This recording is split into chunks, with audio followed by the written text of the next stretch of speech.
Hello ಗೆಳೆಯರೆ, ನಮಸ್ಕಾರ. ಇವತ್ತಿನ ವಿಶೇಷ ವ್ಲಾಗ್ ಸ್ವಾಗತ. ಇವತ್ತಿನ ಟಾಪಿಕ್ ಏನು ಅಂತೇಳಿ ನೀವು ತಮ್ಮನೇ ನೋಡಿ ತಿಳ್ಕೊಂಡಿದ್ದೀರಾ. ಇವತ್ತೇನು ಅಂತಂದರೆ ಟಾಟಾ ಎಸ್ ಗೋಲ್ಡ್ ವೆಹಿಕಲ್ ಏನಿದೆ ಇದಕ್ಕೆ EMI ಎಷ್ಟು ಬರುತ್ತೆ ಮತ್ತು ಎಷ್ಟು ಡೌನ್ ಪೇಮೆಂಟ್ ಹಾಕಬೇಕಾಗಿರುತ್ತೆ ಅನ್ನೋದರ ಮಾಹಿತಿ ತಿಳ್ಕೊಳ್ತೀವಿ. ಈ ವಿಡಿಯೋವನ್ನು ಪೂರ್ತಿಯಾಗಿ ನೋಡಿ ಮಾಹಿತಿ ತಿಳ್ಕೊಳ್ಳಿ ಅಂತ ಹೇಳ್ತಾ ಬನ್ನಿ ಗೆಳೆಯರೆ, ಈ ಒಂದು ವಿಡಿಯೋನ ಶುರು ಮಾಡೋಣ. ಹಾಗೆ ಗೆಳೆಯರೆ, ಸಬ್ಸ್ಕ್ರೈಬ್ ಮಾಡೋದನ್ನು ಮರಿಬೇಡಿ. ಗೆಳೆಯರೆ ನೋಡಿ, ಏನು ಅಂತಂದರೆ ಈ ಒಂದು ಟಾಟಾ ಎಸ್ ಅಲ್ಲಿ 3 ವೇರಿಯಂಟ್ ಬರುತ್ತೆ. ಡೀಸೆಲ್ ಬರುತ್ತೆ, ಪೆಟ್ರೋಲ್ ಬರುತ್ತೆ, CNG ಬರುತ್ತೆ. ಪೆಟ್ರೋಲ್ CNG ಇವಾಗ ಒಂದೇ ಆಗಿದೆ. ಇಲ್ಲಿ ನೋಡ್ತಿರ್ಬೋದು, ಡೀಸೆಲ್ ಆದರೆ 700cc ಇಂಜಿನ್ ಬರುತ್ತೆ, ಪೆಟ್ರೋಲ್ ಆದರೆ 694 ಇಂಜಿನ್ ಬರುತ್ತೆ. ಸೊ ಎರಡು ಕೂಡ 30 HP ಪವರ್ ಇರುತ್ತೆ. ಹಾಗೆಯೇ ಗೆಳೆಯರೆ, ಈ ಒಂದು ಗಾಡಿ ಬಂದುಬಿಟ್ಟು 22 ಕಿಲೋಮೀಟರ್ಸ್ ಮೈಲೇಜ್ ಬರುತ್ತೆ ಅಂತ ಇದೆ. ಇದೇನು ಅಂತಂದರೆ ನಿಮಗೆ ಸೆಕೆಂಡರಿ ಇನ್ಫಾರ್ಮೇಷನು. ಹಾಗೆಯೇ ಈ ಒಂದು ಗಾಡಿಯ ಬೆಂಗಳೂರಿನ ಆನ್ ರೋಡ್ ಪ್ರೈಸ್ ನೋಡಿ ವೇರಿಯಂಟ್ ಪ್ರಕಾರ ಚೇಂಜ್ ಆಗುತ್ತೆ. ನೀವು ಪಾಸ್ ಮಾಡಿ ನೋಡ್ಕೋಬೋದು. ಏನು ಅಂತಂದರೆ ಪೆಟ್ರೋಲ್ಗೆ ಆದರೆ ನೋಡಿ 4 ಲಕ್ಷದಿಂದ, CNG ಆದರೆ ನೋಡಿ ಜಾಸ್ತಿ 6,82,000 ಅಂದರೆ 7 ಲಕ್ಷ ಹತ್ರ ಇದ್ರದ್ದೊಂದು ಪ್ರೈಸ್ ಇದೆ. ಡೀಸೆಲ್ಗಾದರೆ ನೋಡಿ 6 ಲಕ್ಷದಿಂದ 6.5 ಲಕ್ಷ ಇದೆ. ಡೀಸೆಲ್ ಪ್ಲಸ್ ಆದರೆ 5.5ರಿಂದ 6 ಲಕ್ಷ ಇದೆ. ಇವಾಗ ನಾನು CNG ಗೋಲ್ಡ್ ಈ 6,82,000 ಏನಿದೆ ಅಂದರೆ ಟಾಪ್ ಎಂಡ್ ವೇರಿಯಂಟ್ ಏನಿದೆ ಇದಕ್ಕೆ ನಾನು ಕ್ಯಾಲ್ಕುಲೇಷನ್ ಮಾಡ್ತೀನಿ. ನೋಡ್ತಾ ಇರ್ಬೋದು ಗೆಳೆಯರೆ, ನೀವು ನೋಡ್ತಿರೋದು ಏನು ಅಂತಂದರೆ 6,82,000 ಆನ್ ರೋಡ್ ಇದೆ ಅಂತ ಇರೋದು. ಓಕೆನಾ?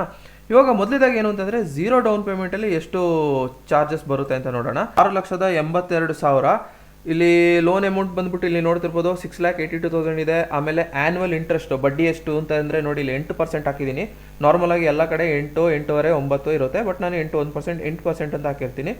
ಹಾಗೆಯೇ ಟರ್ಮ್ ಲೋನು ಇದು ಎಷ್ಟು ವರ್ಷ ಅವಧಿ ಎಷ್ಟು ಅಂತ, ಇದು ಒಂದು 4 ವರ್ಷ ತೊಗೊಂಡಿರ್ತೀನಿ, ಇನ್ನೊಂದು 6 ವರ್ಷ ತೊಗೊಂಡಿರ್ತೀನಿ. ಹಾಗೆಯೇ ಎಕ್ಸ್ಟ್ರಾ ಮಂತ್ಲಿ ಅಂದರೆ ಎಕ್ಸ್ಟ್ರಾ EMI ಏನಾದ್ರು ವರ್ಷಕ್ಕೆ ಏನಾದ್ರು ಕಟ್ತೀರಾ ಅಂತ ಇಲ್ಲಿ 200 ಅಂತ ಹಾಕಿದ್ದೀನಿ. ಸೊ ಇದು ಇಷ್ಟು. ಓಕೆನಾ? ಸೊ ಈಗ ನೋಡಿ, ಕ್ಯಾಲ್ಕುಲೇಟ್ ಮಾಡಿದಾಗ ನೋಡಿ ನಿಮಗೆ 4 ವರ್ಷಕ್ಕೆ ನೋಡಿ 16,500 ರೂಪಾಯಿ ಬರುತ್ತೆ. ನಿಮಗೆ 16,649 ರೂಪಾಯಿ ಬರುತ್ತೆ. ಇದು ನೀವು ಬಂದು 4 ವರ್ಷ ಕಟ್ಟಬೇಕಾಗಿರುತ್ತೆ. ಹಾಗೆಯೇ 6 ವರ್ಷಕ್ಕಾದರೆ ನೋಡಿ 12,000 ಅಂತಲೇ ಇಟ್ಕೊಳ್ಳಿ. 11,952 ರೂಪಾಯಿ ಇದೆ. ಅಂದರೆ ಇದು 12,000 ಅಂತಲೇ ಇಟ್ಕೊಳ್ಳಿ. ಸೊ ಇದೆಲ್ಲ ಬಂದುಬಿಟ್ಟು ಲೋನ್ದು ಪ್ರಿನ್ಸಿಪಲ್, ಇಂಟ್ರೆಸ್ಟ್ ಮತ್ತು ಬ್ಯಾಲೆನ್ಸು. ಇದನ್ನು ಬೇಕಾದ್ರೆ ನೀವು ಪಾಸ್ ಮಾಡಿ ನೀವು ನೋಡ್ಕೋಬೋದು ಯಾವ ರೀತಿ ನಿಮ್ಮ ಒಂದು ಲೋನ್. ನೋಡಿ ಬಡ್ಡಿನೇ ಜಾಸ್ತಿ ನೋಡಿ, 4,000. ಸೊ ಈ ರೀತಿ ಬರುತ್ತೆ. ಹಾಗೆಯೇ ಗೆಳೆಯರು, ಈಗ 6,82,000ಕ್ಕೆ ಮಿನಿಮಮ್ ಡೌನ್ ಪೇಮೆಂಟ್ ಬಂದು 10% ಅಂದರೆ ನೋಡಿ 60,000 ಆಗಿರುತ್ತೆ. 60,000 ಡೌನ್ ಪೇಮೆಂಟ್ ಹಾಕಿದ್ರೆ ನೋಡಿ 6,22,000 ರೂಪಾಯಿ ಪ್ರಿನ್ಸಿಪಲ್ ಅಮೌಂಟ್ ಆಗಿರುತ್ತೆ. ನೋಡಿ ಗೆಳೆಯರೆ, ಈಗ ನೋಡಿ 6,22,000 ರೂಪಾಯಿ ಪ್ರಿನ್ಸಿಪಲ್ ಅಮೌಂಟ್ ಆದರೆ ನೋಡಿ ಕ್ಯಾಲ್ಕುಲೇಟ್ ಮಾಡಿದಾಗ ನೋಡಿ ನಿಮಗೆ EMI ಬಂದು ನೋಡಿ 15,184 ರೂಪಾಯಿ ಬರುತ್ತೆ 4 ವರ್ಷಕ್ಕೆ.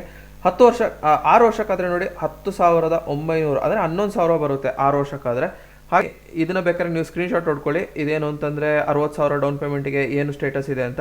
ಹಾಗೆಯೇ ಇದೇ 1,82,000 ಮೈನಸ್ಸು 1 ಲಕ್ಷ ಡೌನ್ ಪೇಮೆಂಟ್ ಹಾಕೋಣ.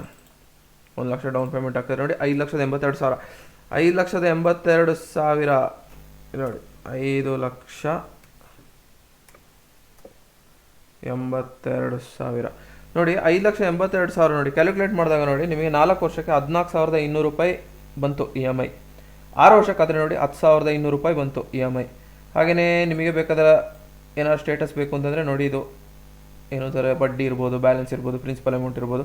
ಸೊ ಇದ್ರದ್ದು ಬೇಕಾದ್ರೆ ನೀವೊಂದು ಸ್ಕ್ರೀನ್ಶಾಟ್ ಹೊಡ್ಕೊಳ್ಳಿ. ಸೊ ಇದಿವಾಗ ನಾವೀಗ 1 ಲಕ್ಷಕ್ಕೆ ಮಾಡಿರೋದು. ಇವಾಗ ಎಲ್ಲಾದರೂ ನೀವು 1.5 ಲಕ್ಷಕ್ಕೆ ಮಾಡ್ತೀರಾ ಅಂದರೆ 6,82,000 ಮೈನಸ್ ಗೆಳೆಯರೆ ನೋಡಿ, ಇವಾಗ ನೀವು 1.5 ಲಕ್ಷ ಡೌನ್ ಪೇಮೆಂಟಿಗೆ ನೀವು ಗಾಡಿ ತಗೊಳ್ತೀರಾ ಅಂದರೆ ನೋಡಿ 5,32,000 ಬಂದಿರುತ್ತೆ. ಸೊ ನೋಡಿ 5,32,000 ನಾವು ತಗೊಂಡು ನೋಡಿ ನಾವು ಕ್ಯಾಲ್ಕುಲೇಟ್ ಮಾಡಿದ್ರೆ ನೋಡಿ ನಿಮಗೆ ಈ ರೀತಿ ಬರುತ್ತೆ. ನೋಡಿ 13,000ನೇ ಬರುತ್ತೆ EMI 4 ವರ್ಷಕ್ಕೆ. ನೋಡಿ 12,987 ರೂಪಾಯಿ 67 ಪೈಸೆ. ಹಾಗೆಯೇ 6 ವರ್ಷಕ್ಕಾದರೆ ನೋಡಿ 9,000 ರೂಪಾಯಿ ಬರುತ್ತೆ, 9,300 ರೂಪಾಯಿ. ಸೊ ನೋಡಿ ಇದು ಬಂದ್ಬಿಟ್ಟು ಇದರ ಸ್ಟೇಟಸ್ಸು. ನೀವು ಬೇಕು ಅಂತಂದರೆ ಇದರದ್ದು ಒಂದು ಸ್ಕ್ರೀನ್ಶಾಟ್ ಹೊಡ್ಕೋಬೋದು. ಹಾಗೆ ಗೆಳೆಯರೆ, ಈ ಒಂದು ಲೋನ್ ಅಪ್ರೂವಲ್ ಆಗಬೇಕು ಅಂತಂದರೆ ನೋಡಿ KYC ಡಾಕ್ಯುಮೆಂಟ್ ಬೇಕಾಗಿರುತ್ತೆ. ಏನು ಅಂತಂದರೆ ನಿಮ್ಮದು ಒಂದು ಐಡೆಂಟಿ ಪ್ರೂಫ್ ಇರ್ಬೋದು, ನಿಮ್ಮ ಒಂದು ಮನೆ ಅಡ್ರೆಸ್ ಇರ್ಬೋದು, 2 ಫೋಟೋಗ್ರಾಫ್ಸ್ ಇರ್ಬೋದು, ಇನ್ಕಮ್ ಪ್ರೂಫ್ ಇರ್ಬೋದು. ಇನ್ಕಮ್ ಪ್ರೂಫಲ್ಲಿ ಎಲ್ಲ ಇದೆ. ಏನು ಅಂತಂದರೆ ಸೆಲ್ಫ್ ಎಂಪ್ಲಾಯ್ಡ್ ಅಂದರೆ ನೀವೇನೋ ಬಿಸ್ನೆಸ್ ಏನಾದ್ರು ಮಾಡ್ತಿದ್ರೆ ನೋಡಿ 6 ತಿಂಗಳದು ಬ್ಯಾಂಕ್ ಸ್ಟೇಟ್ಮೆಂಟ್ ಬೇಕಾಗಿರುತ್ತೆ. ಹಾಗೆ ಪಾರ್ಟ್ನರ್ಶಿಪ್ ಕಂಪನಿ ಆದರೆ ನಿಮ್ಮದೊಂದು ಪಾರ್ಟ್ನರ್ಶಿಪ್ ಡೀಡ್ ಇರ್ಬೋದು, ಆಮೇಲೆ ಬ್ಯಾಲೆನ್ಸ್ ಶೀಟ್ ಇರ್ಬೋದು, ಇದೆಲ್ಲ ಕೊಡಬೇಕಾಗಿರುತ್ತೆ. ಆಮೇಲೆ ಫಸ್ಟ್ ಟೈಮ್ ಬಯರ್ಸ್ ಆದರೆ ನಿಮ್ಮದೊಂದು ಡ್ರೈವಿಂಗ್ ಲೈಸೆನ್ಸು, ಏನು ಅಂತಂದರೆ 12 ಮಂತ್ಸ್ ಇರಬೇಕು, ಅಂದರೆ ಕಮರ್ಷಿಯಲ್ ಡ್ರೈವಿಂಗ್ ಲೈಸೆನ್ಸ್ 12 ಮಂತ್ಸ್ ಇರಬೇಕು. ಹಾಗೆಯೇ ಫ್ಲೀಟ್ ಓನರ್ ಆದರೆ ಲಿಸ್ಟ್ ಆಫ್, ಅಂದರೆ ಫ್ಲೀಟ್ ಓನರ್ ಅಂದರೆ ನಿಮ್ಮದು ಬೇರೆ ವೆಹಿಕಲ್ ಇದೆ ಅಂತಂದರೆ ಅದರಲ್ಲಿ ಲೋನ್ ಇಲ್ಲ ಅಂತಂದರೆ ಆ ಒಂದು RC ಕಾರ್ಡ್ ಮುಖಾಂತರನೂ ನೀವು ತೊಗೋಬೋದು ಲೋನ್ನ. ಏನೂ ಇಲ್ಲ ಅಂತಂದರೆ ಗೆಳೆಯರೆ, ಏನು ಅಂತಂದರೆ ಯಾವುದೇ ಫಿನಾನ್ಸ್ ಇರಲಿ, ಏನು ಅಂತಂದರೆ ನಿಮ್ಮ ಒಂದು ಕಮರ್ಷಿಯಲ್ ಡೀಲ್ ಇದೆಯಲ್ವಾ, ಅದು 2 ವರ್ಷ ಆಗಿದ್ರೆ ಸಾಕು. ನೀವು ಬಾಡಿಗೆ ಮನೆಯಲ್ಲಿ ಇದ್ದರೂ ಕೂಡ ನಿಮ್ಮ ಒಂದು ಬಾಡಿಗೆ ಮನೆಯ ಒಂದು ಅಗ್ರಿಮೆಂಟ್ ಜೊತೆಗೆ ನಿಮ್ಮ ಒಂದು ಕಮರ್ಷಿಯಲ್ DL ಜೊತೆಗೆ ಒಂದು ಶೂರಿಟಿ ಯಾರಿದ್ದರೆ ಅವರ ಒಂದು ಕೇರ್ ಆಫಲ್ಲಿ ಅಗ್ರಿಮೆಂಟ್ ಮುಖಾಂತರ ನಿಮಗೆ ಗಾಡಿ ಕೊಡ್ತಾರೆ. ಸೊ ಅದು ಏನು ಅಂತಂದರೆ ನಾನು ಫಸ್ಟಿಗೆ ತೋರಿಸ್ನಲ್ಲ 0 ಡೌನ್ ಪೇಮೆಂಟು, ಆ ಮುಖಾಂತರ ತೆಗಿಬೋದು.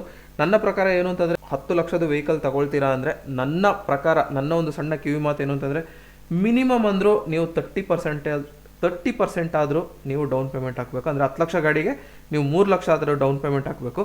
ಯಾಕೆ ಅಂತಂದರೆ ನೀವು ಏನು ಅಂತಂದರೆ ಆ ಒಂದು EMI ಬಂದು ಕಡಿಮೆ ಬರುತ್ತೆ ನೀವು ಡೌನ್ ಪೇಮೆಂಟ್ ಹಾಕಿದಷ್ಟು. ಇದೇನು ಅಂತಂದರೆ ನನ್ನ ಒಂದು ಸಣ್ಣ ಕಿವಿ ಮಾತು.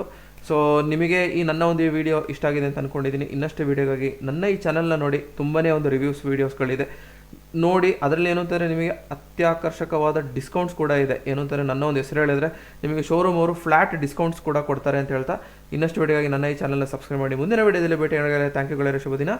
ಜೈ ಹಿಂದ್, ಜೈ ಕರ್ನಾಟಕ.